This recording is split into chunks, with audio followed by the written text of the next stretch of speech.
আগামী জাতীয় নির্বাচনকে সামনে রেখে অবাধ, নিরপেক্ষ ও সুষ্ঠু জাতীয় নির্বাচন নিশ্চিতকল্পে করণীয় শীর্ষক প্রেস কনফারেন্স অনুষ্ঠিত হয়েছে।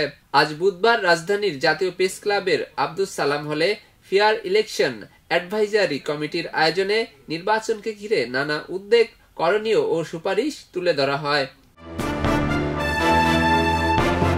কনফারেন্সে বাংলাদেশ সরকারের সাবেক অতিরিক্ত সচিব ডক্টর খন্দকার রাশিদুল হকের সভাপতিত্বে বক্তারা নির্বাচনে পরিবেশ স্থিতিশীল রাখতে নির্বাচন কমিশন, প্রশাসন ও আইন শৃঙ্খলা বাহিনীর নিরপেক্ষ ভূমিকা অপরিহার্য বলে উল্লেখ করে। আগামী নির্বাচন স্বচ্ছ, একটি স্থিতিশীল, ইনসাফপূর্ণ এবং সুশাসনের বাংলাদেশ গড়ার প্রথম গুরুত্বপূর্ণ পদক্ষেপ। তাই আমরা এ সুযোগকে কোনোভাবে নস্যাৎ হতে দিতে পারি না। সরকার ও নির্বাচন কমিশন যথাযথ নেতৃত্ব দিতে সক্ষম হলে সুষ্ঠু নির্বাচন আয়োজন সম্ভব।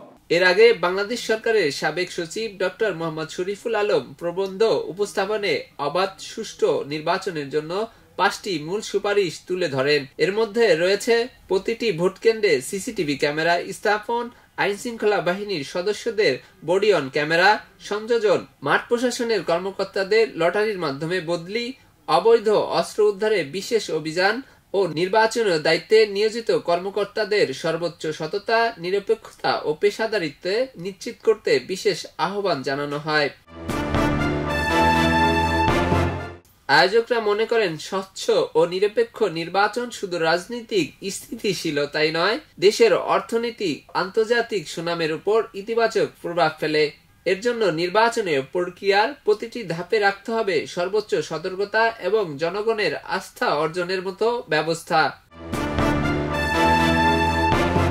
ফেয়ার ইলেকশন অ্যাডভাইজারি কমিটির দাবি, তাদের এই সুপারিশসমূহ কার্যকরভাবে বাস্তবায়ন করা গেলে আগামী জাতীয় নির্বাচন আরও বিশ্বাসযোগ্য, শান্তিপূর্ণ এবং অংশগ্রহণমূলক হবে। এস আলী দুর্জয়, খবরের কাগজ, ঢাকা। খবরের কাগজ, নিখাদ, নির্ভীক, নিরপেক্ষ।